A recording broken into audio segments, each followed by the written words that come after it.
Livro de Jó, capítulo 6. Jó justifica as suas queixas. Então, em resposta, Jó disse: se a minha desgraça e os meus sofrimentos fossem postos numa balança, com certeza pesariam mais do que a areia do mar. E foi por isso que falei com violência. As flechas venenosas do Deus Todo-Poderoso estão fincadas em mim, e o veneno entra na minha alma. Com os seus ataques, Deus me tem enchido de temor. O jumento fica contente quando come capim, e o boi não reclama quando tem pasto. Mas quem gosta de comida sem sal? Que gosto tem a clara do ovo? Não tenho apetite para comer essas coisas, e tudo o que como me faz mal. Se Deus me desse o que eu estou pedindo! Se Deus respondesse a minha oração! Então, Ele me tiraria a vida, Ele me atacaria e acabaria comigo. Se eu soubesse que Deus faria isso, daria pulos de alegria, mesmo sofrendo muita dor. Pois Deus é santo e eu nunca fui contra as suas decisões.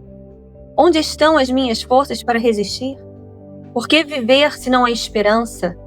Será que sou forte como a pedra? Será que o meu corpo é de bronze? Não sou capaz de me ajudar a mim mesmo, e não há ninguém que me socorra. Uma pessoa desesperada merece a compaixão dos seus amigos, mesmo que tenha deixado de temer ao Deus Todo-Poderoso. Mas eu não pude contar com vocês, meus amigos, que me desapontaram como um riacho que seca no verão. Primeiro ele está cheio de gelo e de neve, mas depois vira água, que vai sumindo no calor, até que no fim o seu leito fica seco e duro. As caravanas se perdem procurando água, avançam pelo deserto e ali morrem. Aquelas que vêm de Temá e de Sabá procuram esses ribeirões, cheias de esperança. Porém, quando chegam, todos ficam desapontados e a sua esperança morre ali. Vocês são como esses ribeirões. Vocês veem a minha miséria e ficam com medo. Por acaso pedi que vocês me dessem qualquer coisa? Ou que me oferecessem um presente? Será que pedi que me salvassem de um inimigo? Ou que me livrassem das mãos dos bandidos? Ensinem-me, que eu ficarei calado. Mostrem os erros que cometi. Quem fala a verdade convence, mas a acusação de vocês não prova nada. Será que vocês querem criticar o que eu digo? Querem tratar as palavras de um homem desesperado como se elas fossem vento? Vocês seriam capazes de vender um órfão em leilão. Vocês venderiam até mesmo um amigo. Olhem bem nos meus olhos e digam se eu estou mentindo. Retirem o que disseram. Não sejam injustos. Não me condenem. Eu estou com a razão. Vocês pensam que sou mentiroso? Será que não sei o que é certo e o que é errado? Capítulo 7. Só tenho tido desilusões. A vida neste mundo é dura como o serviço militar. Todos têm de trabalhar pesado, como o escravo que suspira pela sombra, como o trabalhador que espera o seu salário. Mesmo após mês, só tenho tido desilusões, e as minhas noites têm sido cheias de aflição. Essas noites são compridas e me canso de me virar na cama até de madrugada e fico perguntando: será que é hora de levantar? O meu corpo está coberto de bichos e de cascas de feridas. A minha pele racha e dela escorre pus. Os meus dias passam mais depressa do que a lançadeira do tecelão e vão embora sem deixar esperança. Lembra, ó Deus, que a minha vida é apenas um sopro. Os meus olhos nunca mais verão a felicidade. Tu me vês agora, porém não me verás mais.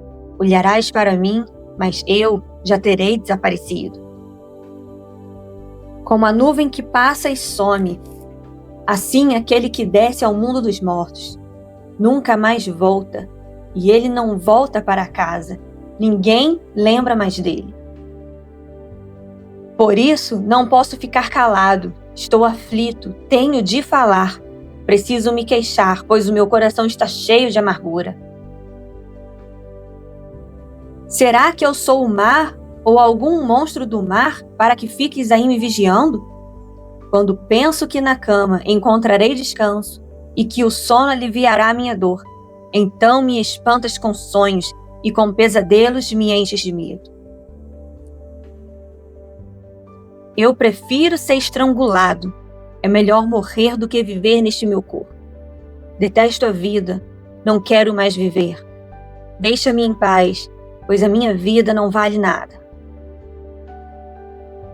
O que somos nós para que nos deis tanta importância e te preocupes com a gente? Porque nos vigias todos os dias e a todo instante nos fazes passar provas. Quando deixarás de olhar para mim, a fim de que eu tenha um momento de sossego? Se pequei, que mal fiz a ti, ó vigia das pessoas? Por que fizeste de mim o alvo das tuas flechas? Por acaso sou uma carga tão pesada assim? Por que não perdoas o meu pecado e não apagas a minha maldade? Logo estarei na sepultura. Tu me procurarás, mas eu não existirei mais.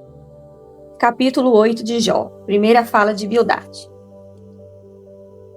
Então Bildade, da região de Sua, em resposta disse: Até quando você, Jó, vai falar assim?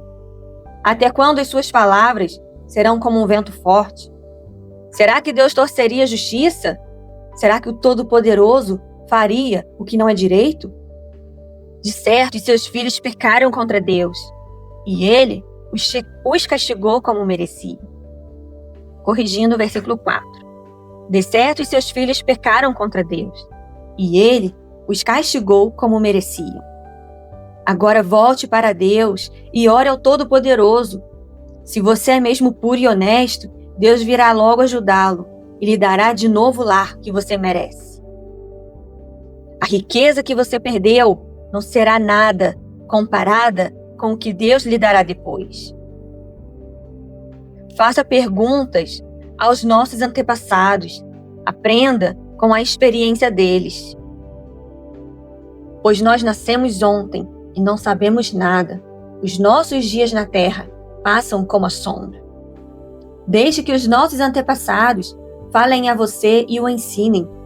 Da sua experiência, eles dirão isto. Será que a taboa pode crescer fora do brejo ou o junco viver sem água? Verdes ainda e mesmo sem serem cortados, eles secam antes das outras ervas.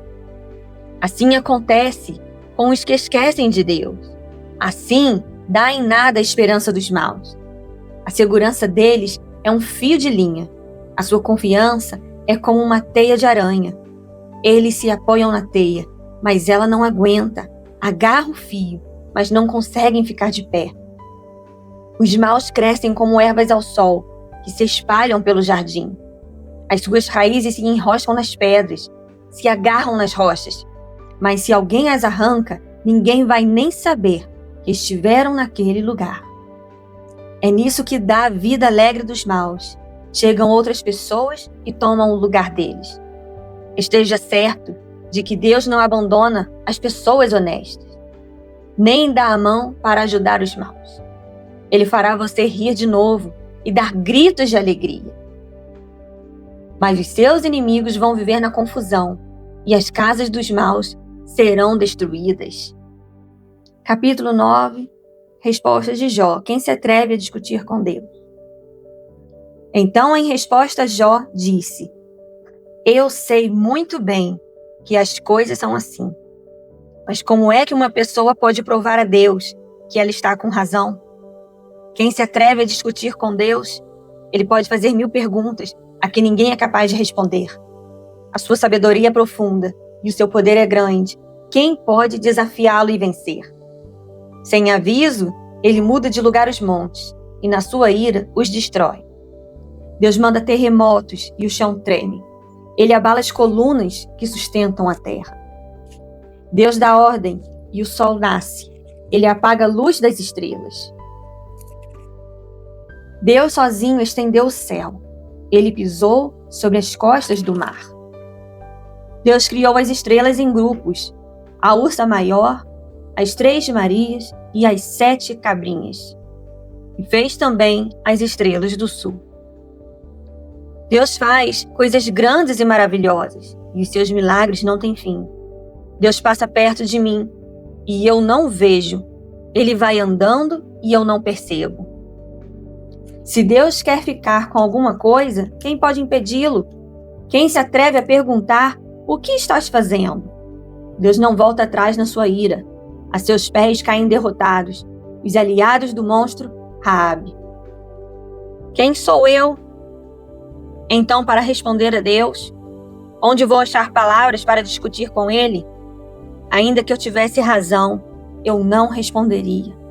Ele é o meu juiz. Só posso pedir misericórdia. Ainda que eu o chamasse ao tribunal e ele se apresentasse, não acredito que ouviria o meu caso. Deus me esmaga com uma tempestade e, sem motivo, aumenta as minhas feridas. Ele não me deixa nem respirar e enche de amargura a minha vida. Farei uso da força? Ele é forte. Chamarei Deus ao tribunal? E quem o obrigaria a comparecer? Sou inocente e sincero, mas as minhas palavras me condenariam e me declarariam culpado. Sou inocente, mas não me importo com isso. Estou cansado de viver. Para mim é tudo a mesma coisa. Por isso, digo que Deus destrói tanto os bons como os maus. Se de repente uma desgraça mata pessoas inocentes, Deus ri. Deus entregou o mundo nas mãos dos maus e cobriu os olhos dos juízes com uma venda. E se não foi Deus quem fez isso, então quem foi? Deus não acredita que eu seja inocente. Os meus dias correm mais depressa do que um atleta. Eles fogem sem ter visto a felicidade. A minha vida passa como um barco ligeiro, como uma águia quando se lança sobre um coelho. Posso tentar esquecer as minhas queixas. Posso deixar o meu ar triste e voltar a ser alegre. Mas logo os meus sofrimentos me deixam apavorado, pois sei que Deus não acredita que eu seja inocente. E se Ele acha que sou culpado, não adianta nada lutar. O sabão não pode lavar os meus pecados. O sabão mais forte não pode limpar o mal que cometi. Deus me joga na lama, e até a minha roupa tem nojo de mim. Deus não é um ser humano como eu, e por isso não posso responder-lhe, nem podemos resolver a nossa questão no tribunal. Para nós dois, não há um juiz que possa julgar a mim e a Deus. Ó Deus, pare de me castigar. Não me enches de medo com os teus terrores. Então eu falarei e não terei medo, pois a minha consciência não me acusa.